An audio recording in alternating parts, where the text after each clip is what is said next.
Welcome back, traders and investors, to Benzinga's Pre-Market Prep, brought to you by MarketFi. I'm your co-host, Joel Alconin, along with Brianna Valesky, and we have a CEO on the line. That CEO is Yosef Shiran. He's the CEO of Caesarstone. I have the chart up there, CST, for you to take a look at it.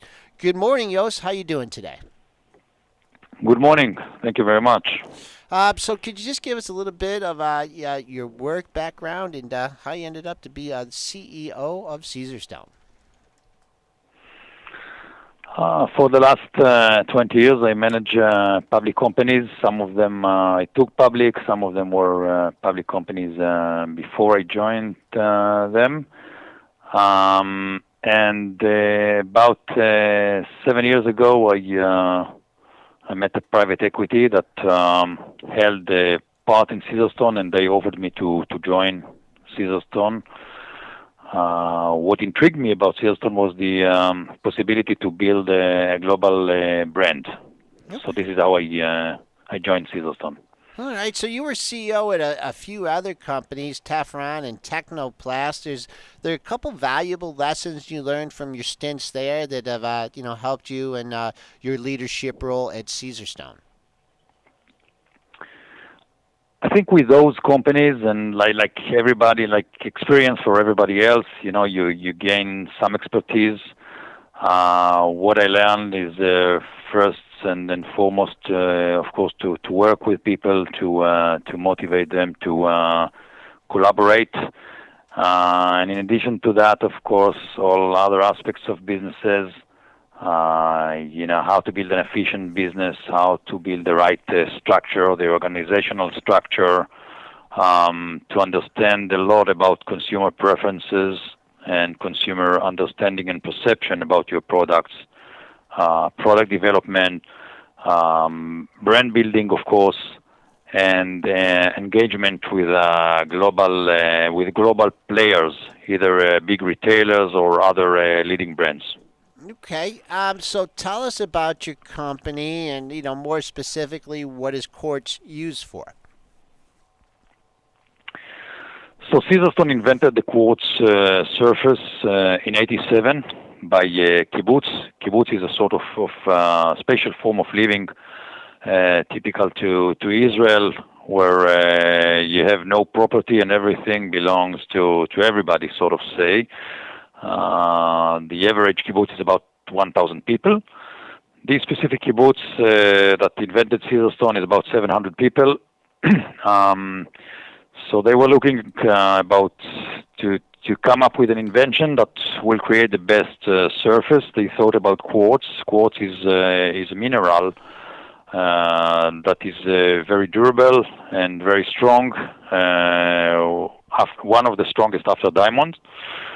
And they started to develop the whole process.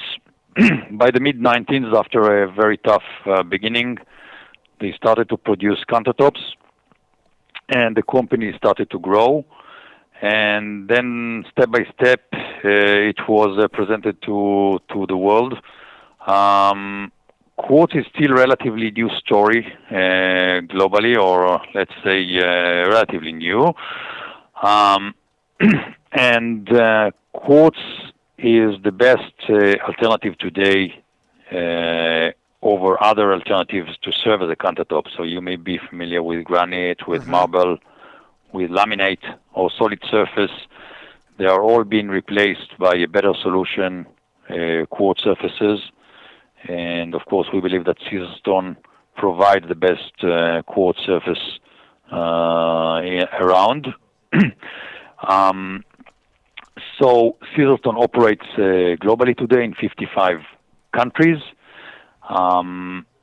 Our biggest markets are the United States, the first one, then Australia, then Canada, and then Israel. And then, of course, we operate, as I said, in other countries. Quartz penetration varies, and you may see a very high penetration, for example, in Israel and Australia. In Israel, quartz penetration is around 85%. In Australia, it's close to 40%. In the States, it's only 10%, but growing very fast. We believe that we have brought the best surface in the world to the market, and we hope that Caesarstone products will continue to lead the market and increase our share there. So this is more or less about Caesarstone. What else besides countertops do you use it for? You can use it for flooring, for wall cladding, but it's a killer category, and I mean by that it's better in almost all the aspects when you compare a product to serve as a countertop. When you go to flooring, it's very good. You can use it for malls or for airports or for other places where there is a high wear in need. But it's, you have alternatives that can be as good as quartz. To serve as a countertop, it's still the best solution that's available. Okay, quickly tell us, you took your company through the IPO process. Could you just tell us about the challenges with that?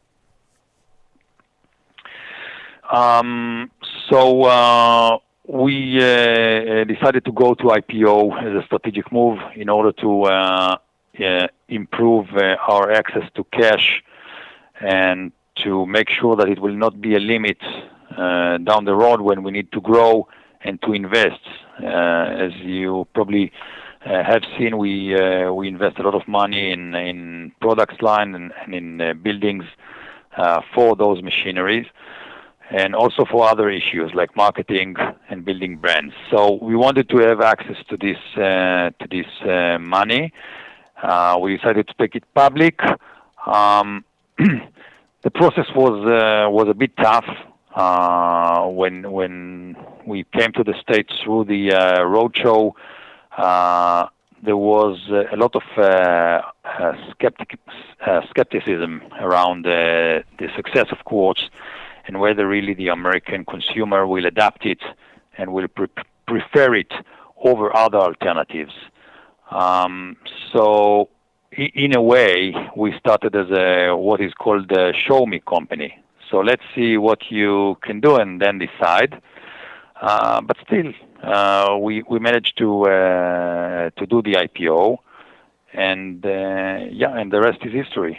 You know it already. Yeah, you've had some great success in your company over the last few years. It's always hard to determine if you're gonna grow at the same rate. But I mean, is it economic conditions that expanding economy? Obviously, recessions are not good for any business.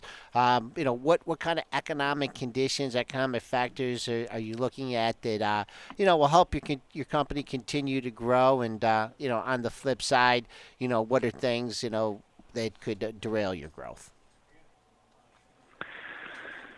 So I think, and of course, I think that in my answer, I'm referring to every company, not specifically to Caesarstone. So of course, as you said, a good economy, of course, is better than bad economy, and this clearly applies also to us. I think. Maybe what is special in the quartz business is the material conversion story, and I mean by that when a better product replacing inferior products. So this of course helps when times are bad. So you may find that this kind of companies perform better in bad times. In addition to that, of course, the rate of adoption of new ideas in specific markets. Some markets tend to adapt new ideas faster. Some markets tend to adapt it in a slower pace. Of course, and in addition to that, the brand reception. So sometimes it takes time to build a brand. Sometimes it is easier to build a brand faster. So these are the main issues.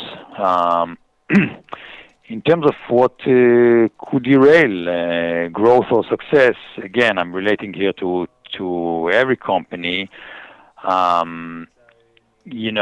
Adverse effects can come from competition. Can come from new technologies, that you may not have access to, or you fail to develop market condition as you suggested, of course, and of course unsuccessful performance of a specific company. So all that relevant to every company as to Caesarstone, of course. And last question for you. You just opened a plant in the United States with all the other operations in Israel. What prompted that move, and do you plan to open more plants in the United States? So opening the factory in the States, of course, works seamlessly with our growth idea and the reason that we also came public. We wanted to be close to our main market, and the proximity to a strategic market is very important. It helps us to shorten time to market, to improve our service, and also in a way to even if it's little, to pay something back to the community that we sell a lot in. So all those were the reasons to come to the States.